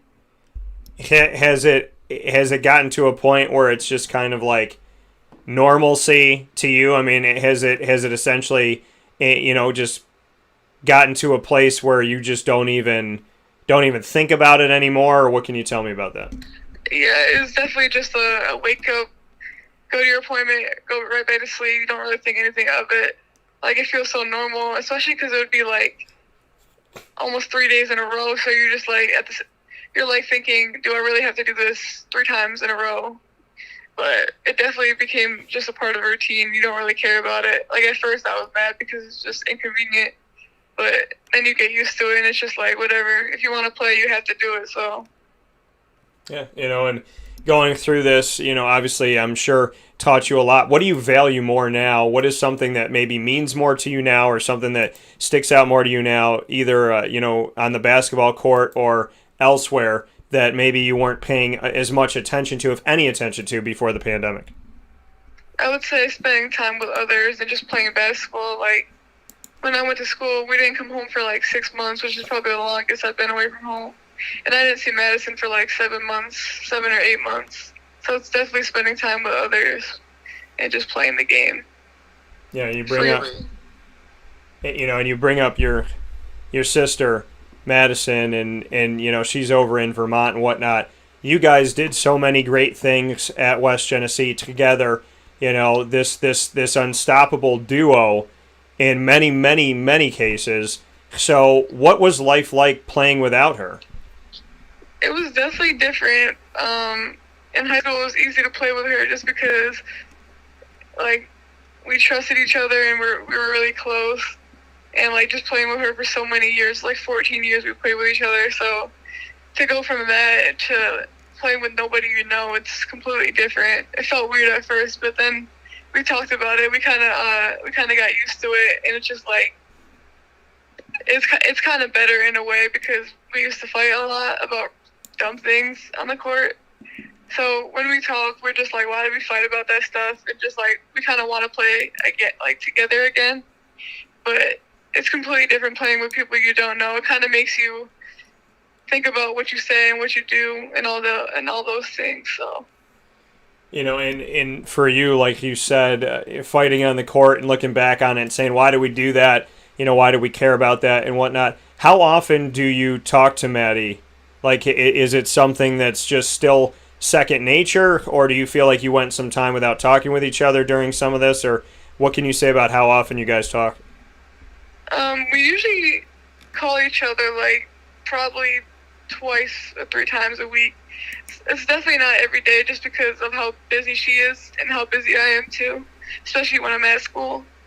But when we do talk, it's like we talk every day, so it's not like anything changed. It's just definitely not as much. I would say it's definitely more quality over quantity at this point. You know, Maddie going over to Vermont and with redshirting herself and everything that's gone on, she has 4 years. You have 4 years. So essentially, even though you've been removed for, a while from West Jenny, you both have an opportunity to essentially start your college careers in 2021, 2022. What does that mean to you to see that, your sister Maddie at Vermont and you now at St. Bonaventure essentially have your entire collegiate career ahead of you, despite the fact that you left West Jenny over a year ago? So we talked about this. It's kind of like we're lucky in a way because even though we have 4 years, we have 2 years of experience and knowledge. So you see it differently and you learn the intensity of it. So it's kind of nice knowing you can start over with experience on a college level. So I think it definitely helps. I don't regret going to ODU. I learned a lot there. But I think it's nice that I get to start over. So. Yeah, and for you starting over, why St. Bonnie's? What did it do? Like, what is it about St. Bonaventure that just felt like, if I'm going to start over, if I'm going to have a fresh chapter in my book, that this is the right place? So St. Bonaventure is a place that I talked to since I was in 10th grade. I've known the coach for a long time. They have a really close-knit family, and they just want to win. And since it's a smaller school, the class size is very, small, so you have a lot of one-on-one with the professor, and I think that's going to help academically. So it's a good school, both on the court and off the court. So that's mainly why I picked it. And it's in a really good conference, too, and it's close to home. It just kind of seemed like a no-brainer to me. Yeah, and being back in the state of New York, I mean, you're not, home, but you're close enough. What do you think about being back in New York? I'm definitely happy about it. I was 10 hours away from home, and now I'm going to be about 3. So it's just, I like knowing that if I really needed to see my family, I could drive down or they could drive over here. And just knowing I'm closer to home, and I have a lot of friends in Buffalo that I could see. So it makes me happy knowing that I'm around a lot of things that I already know. And St. Bonaventure, like you said, you've been talking to them since you were in, 10th grade and whatnot. Them having that connection with you, were they top of mind when you decided to enter the transfer portal because of your experience?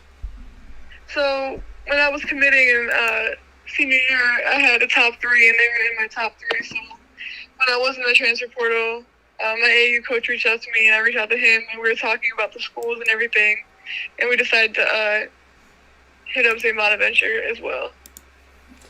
And they made your top 3 back then. Why did it not work out the first time around? What was it about ODU that made you at that time feel like, hey, I got to go here? So I picked ODU because I thought, going away from home would be nice, and I liked it, but it was a chance to get away from home. It was a good school. It's a really pretty campus, and just the staff and the teammates, I don't know, it was enticing to me, so that's mainly why I picked ODU, but I would say that's why I guess it necessarily didn't work out the first time. So St. Bonaventure gets you the second time around. How beautiful and poetic is that story to you that they were in your top 3, and when you make a decision, I would imagine that you don't think you're going to be able to make another one. So to be able to see them the second time around and now be going to St. Bonaventure, what is that like for you to, have them as a top 3 school and then get to go into the transfer portal and make a decision again and choose them this time around? Just what that experience is like for you to, have that second chance to become a Bonnie and to know what that experience is going to be like. So, no one goes to college thinking they're going to transfer, but when you do, it's kind of like you know what you want and you know what you don't want and you know what's important to you. And I just think it's really interesting how, even though you commit all the schools we talk to, or most of them, they're still, keeping up, or they haven't forgot you. So a lot of the times they look every year for certain players who's in there and everything. So just knowing that they were still interested and they were going to be invested in me, I was definitely like, this is what I want. So I'm looking forward to that, just knowing that they want me and I want them. So. And do you feel like there really is that like love and support? Do you genuinely feel like there's something, special about St. Bonaventure that you feel that I mean, I know obviously you got to earn your spot, you got to earn your time on the court and whatnot, but what does your gut tell you about all this, so to speak? I think that St. Bonaventure would be good for me just because it's a whole new start. I have 4 years, and I kind of just want like a clean slate, from ODU, whatever, and just like starting new. I think it'll be good for me. It's like a whole different experience. Like I choose who I want to be when I go there, so I'm just looking forward to it. Growing as a human being, we talked about it, on and off the court. What do you bring to the table now? You talked about like improving your game, things that you saw and whatnot. So overall, to kind of put it all together from things we talked about this morning here with MacKenzie Smith on Wake Up Call with Dan Tortora, the exclusive first interview since transferring to St. Bonaventure here inside of the Cafe Kubal studios. When you put the whole kind of product together that we've discussed of, everything that you've worked to become, Kenzie, what is St. Bonaventure getting? I would say a point guard that has experience and that is just eager to play. So I want to bring just like the skills that I have and just do the best that I can there and just try to make the program a winning program again, because that's what they are. And so, yeah. And this, seeing what's going on here, looking at the fact that Jesse Fleming, who was an assistant at Bowling Green, is, now the coach over at St. Bonnie's. What does Coach Fleming mean to you, and what can you tell me about the relationship there? I would definitely say our relationship is good. We talked for years. Like, he was probably one of the first schools to reach out to me, and he mentioned I was probably the person he recruited the most in high school and stuff like that. So I know, like, the feeling is mutual. I don't have to question it. So, that means a lot to me, and I'm sure that means a lot to him. And I just know he's a good coach. I've watched a lot of games. I've been to a couple camps in high school, so I've got to see firsthand before I even made my decision. So I think that definitely helps. Yeah, and for you, like the work that Coach Fleming has done at St. Bonaventure, what do you like about it up to this point, and how would you describe Coach Fleming, as far as what has been done so far at this point? I like how he doesn't give up, like you said earlier, nothing ever goes the way you want it to usually, or it's never perfect, but he still is competitive with winning, and I think he really cares about his players, and he understands that, we're people too, and he's a person too. Not everything has to be 100% business, but when it is time for that, he knows how to act that way, And so I think he definitely cares about you as a person. I think that helps on the court as well. So, and he also really cares about academics. He doesn't play around when it comes to grades and everything like that. So just knowing how serious they take it, that makes me feel a lot better.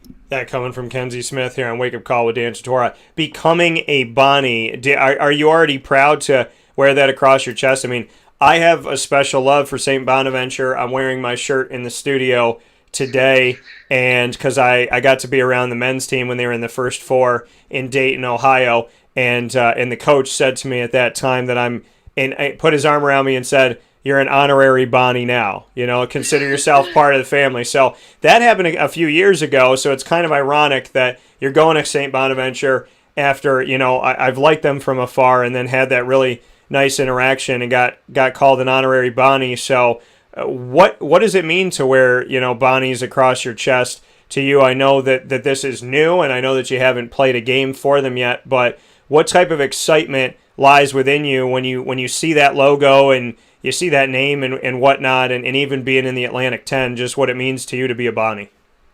Yeah, I'm just really excited because I've never heard anything bad about St. Bonaventure. Every time I've known someone that has went there. They've all loved it. They love the small school experience. It's a whole supportive community. So I'm definitely happy to be a Bonnie and just get, have new experiences and just try to win there. So. That coming from Kenzie Smith. Kenzie knows that there's a special portion of Wake Up Call with Dan Tortora called Rapid Fire, and we are now in that place. I am not going to put you on the hot seat at all, though. I'm going to allow myself to be on the hot seat and give you a break. So I will be filling the hot seat. You will be taking over the microphone. Kenzie Smith here with me on Wake Up Call with Dan Tortora in the exclusive first interview since she decided to join St. Bonaventure. So you have 4 questions, Kenzie, that you can ask me. Any 4 in the world, basketball, sports, life, literally anything. You know the drill because you were one of the first people to ever get to do it and be a part of it at the Wildcat Sports Pub. So what is your first one for me? My first question is... I was not expecting this, so in a way it is the hot seat. Okay, let me think. Okay. Would you rather, if you could stop COVID, would you, but it could only be in the U.S., it wouldn't be anywhere else. But would you be able to live with that guilt of, only the U.S.? No. If I could stop COVID, obviously I would. And at the same time, I'm a firm believer that,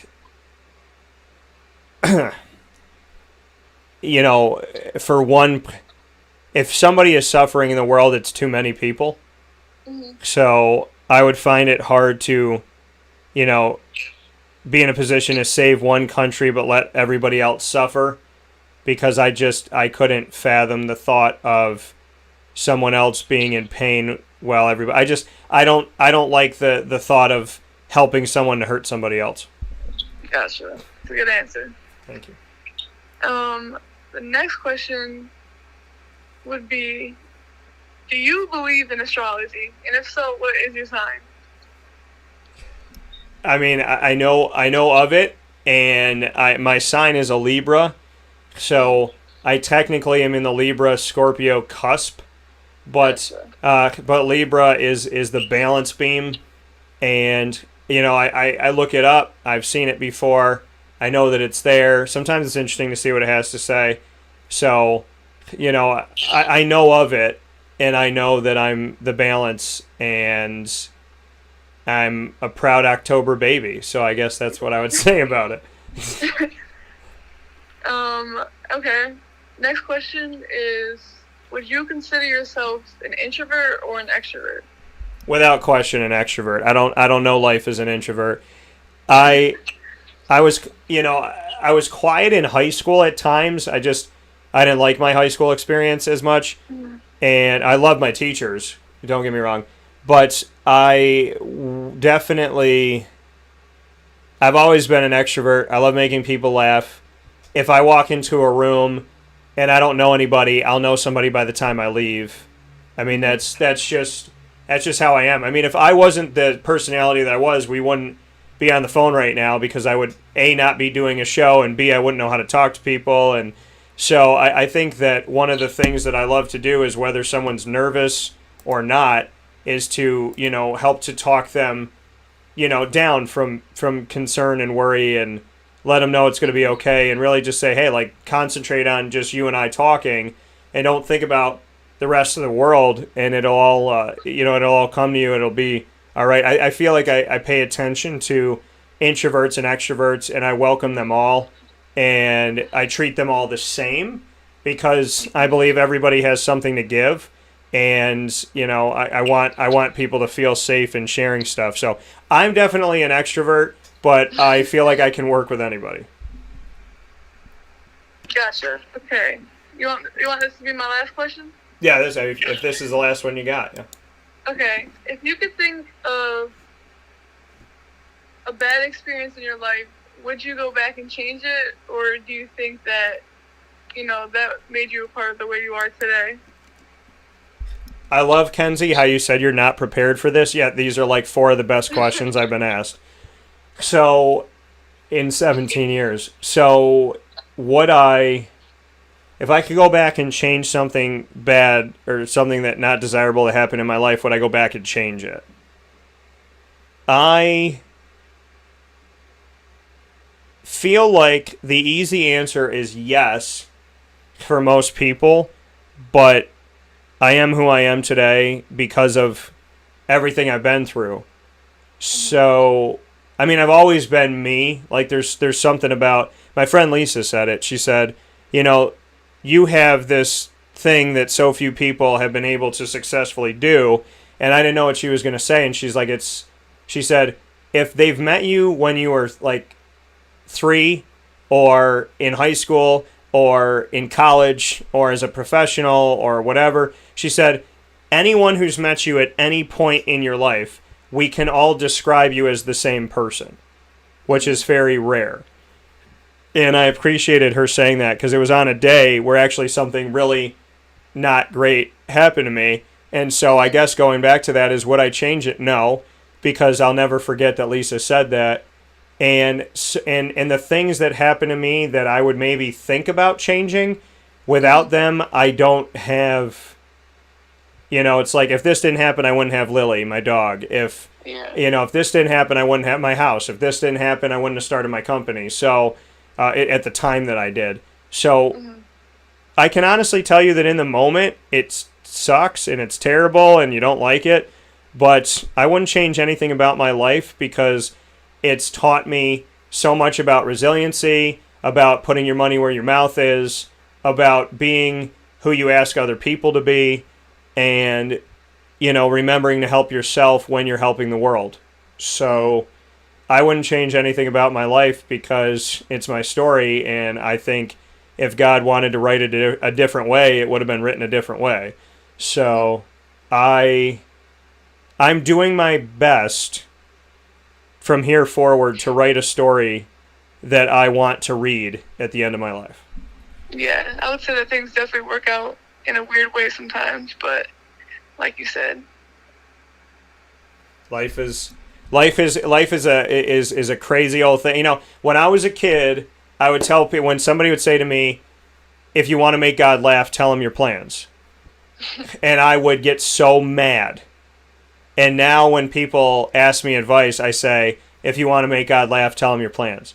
So it really does come full circle that, you know, not everything happened exactly the way you planned it, the way I planned it, but yet here we are, and you're a Bonnie, and here we are, and you got 4 years, and here we are, and it's a fresh start.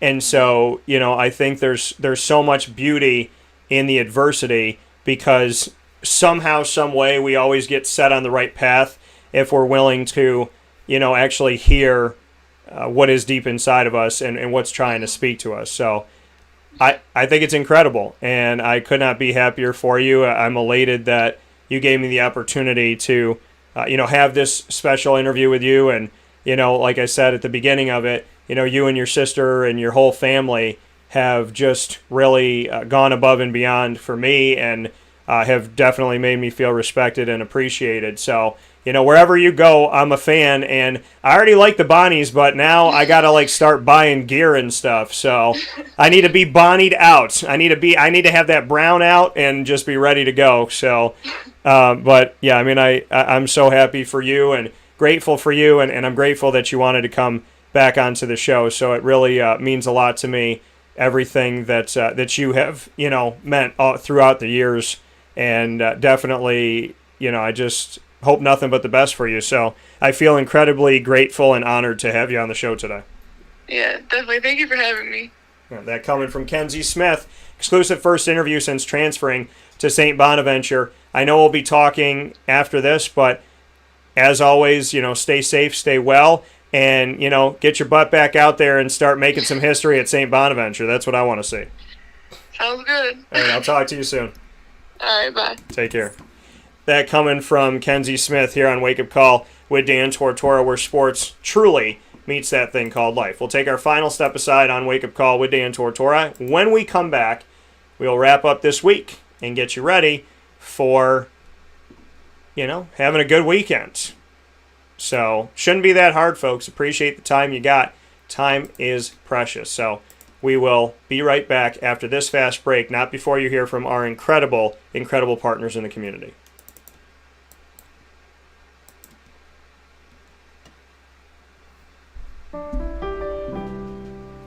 Avicoli's Restaurant, located right at the corner of Route 57 and Wetzel Road, is proud to be your local neighbor, growing with you for over 20 years. We're open 7 days a week for lunch, dinner, and drinks. For takeout, delivery, or catering, call us at 315-622-5100. When you order online and use our promo code AVS10, you will save 10% on your online purchase at myavicolis.com. And make sure to join us monthly for our live on-site broadcasts centered around Liverpool athletics. Avicoli's, your local, trusted neighbor right at the corner of Route 57 and Wetzel Road.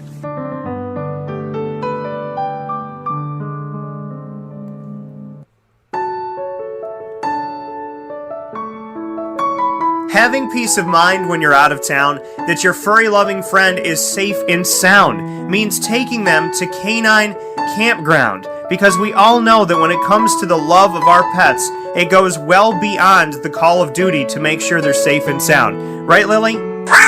So take a ride to 242 Johnson Street in East Syracuse, New York, and see Canine Kampground and where your dog will be staying, in the classic cabin, the executive cabin, the grand cabin, or of course the luxury cabin, because if you know Lily, you know she loves luxury.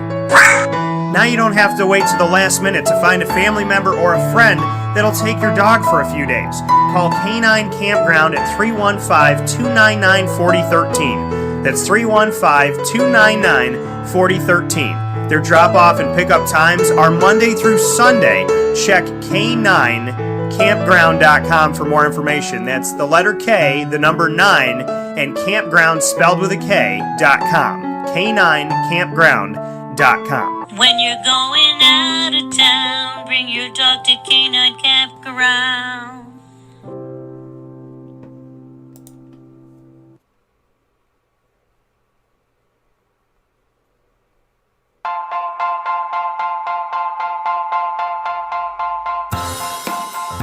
Cafe Cabal Mobile Cafe brings the cafe experience to you.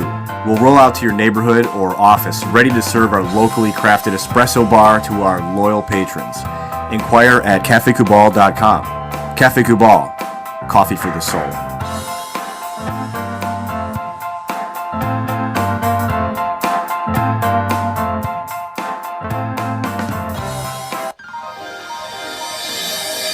Ma and Pa's Kettle Corn and Popcorn Factory, located on 201 7th North Street in Liverpool, is home to over 40 flavors with more than 200 flavors in their total wheelhouse. Sky's the limit for this sweet and savory Central New York company. Keep it local at your parties, fundraisers, wedding showers, baby showers, and more by calling 315-450-MA-PA. That's 315-450-6272 for popcorn bars with custom flavors and colors at your upcoming event. Make sure to visit them on 201 7th North Street in Liverpool, New York. And for more information, go to maandpassnacks.com. Ma and Pa's Kettle Corn and Popcorn Factory. How corny are you?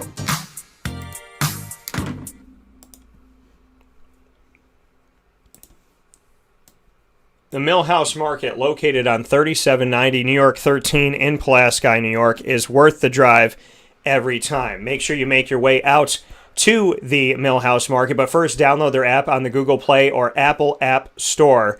And once you have that, you'll have everything at your fingertips, from their homemade breads and desserts to their salads, quinoa bowls, rice bowls, brick oven pizzas, and all of their sandwiches named after the families that helped to settle today's Pulaski. Ingrained in our taste buds and ingrained in our community, the Millhouse Market is open Tuesday through Saturday from 7 a.m. to 8 p.m. and Sunday from 7 a.m. to 3 p.m. And you, at any of those times within Tuesday through Sunday, can find your way into their bistro restaurant inside, their drive-through pickup window, or their general store inside as well, with local products from local companies. The Millhouse Market, multi-layered, and caring every step of the way. They've done so much, especially through this very trying year, to do the best they can for our community. So the least we could do is travel out to 3790 New York 13 in Pulaski, New York. Worth the drive every time. Back here on Wake Up Call with Dan Tortora, where sports meets that thing called life. I want to say thank you for being here with us, as always, inside of the Cafe Kubal studios. You're listening on mixlr.com/wakeupcalldt and on wakeupcalldt.com, as well as on facebook.com/livenowdt and on youtube.com/wakeupcalldt from inside of the Cafe Kubal studios, with locations on 3501 James Street, 324 West Water Street, 208 North Townsend Street, and 401 South Salina Street in Syracuse, as well as on 343 Fayette Street in Manlius, New York, where all the roads converge in Manlius in that giant behemoth of a building.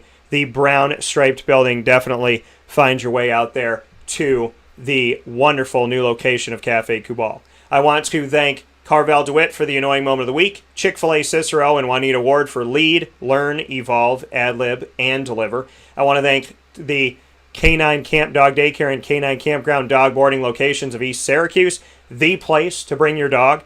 And I want to thank them for the top dog of the week, who was MacKenzie Smith, who was surprised live on the air. And I want to thank Kenzie for allowing us to be her exclusive first interview since making the decision to transfer to St. Bonaventure from Old Dominion. So, with all that being said, thank you, thank you, thank you. Big shout out, and kind of a cool thing that when it comes to West Genesee, Luke Sutherland allowed me to be his exclusive first interview in transferring to Lemoyne, and then Kenzie Smith allowed me to be her exclusive first interview transferring to St. Bonaventure. So much love and much respect and much appreciation, and it shows you that relationships that are real and true last and definitely have a very special meaning. So thank you to Kenzie, thank you to Luke, and thank you to everybody that joined me this week. I hope you have a tremendous, tremendous day. And of course, you'll find Wake Up Call with Dan Tortora every Monday through Friday from 9 a.m. to 11 a.m. Eastern Time, right here where sports meets life on Facebook.com/LiveNowDT, on the YouTube.com/WakeUpCallDT,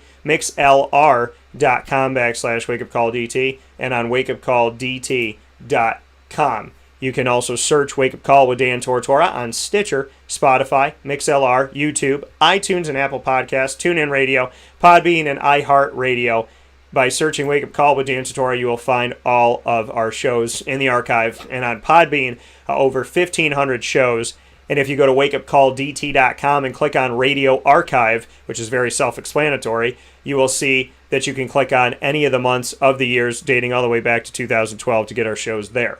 A big thanks to our Central and Upstate New York partners, Cafe Kubal, Carvel DeWitt, the Wildcat Sports Pub, Chick-fil-A Cicero, K9 Kamp Dog Daycare, Avicoli's, Honda City of Liverpool, Pizza Man, K9 Kampground Dog Boarding, the Millhouse Market, and Ma and Pa's Kettle Corn and Popcorn Factory. Use that promo code DT20. That's DT20. You see it up there every single broadcast in Ma and Pa's Kettle Corn and Popcorn Factories. What's poppin'? And that gives you the promo code. If you go to maandpaspopcorn.com and check us out there, I definitely want you to use my promo code to get 20% off. That's what it's there for. So maandpaspopcorn.com, whether you're going in-store to 201 Old 7th North Street in Liverpool, New York, or if you're having it delivered to any one of the 50 states, you can use my promo code for in-store pickup as well as delivery by going to maandpaspopcorn.com and use the promo code DT20.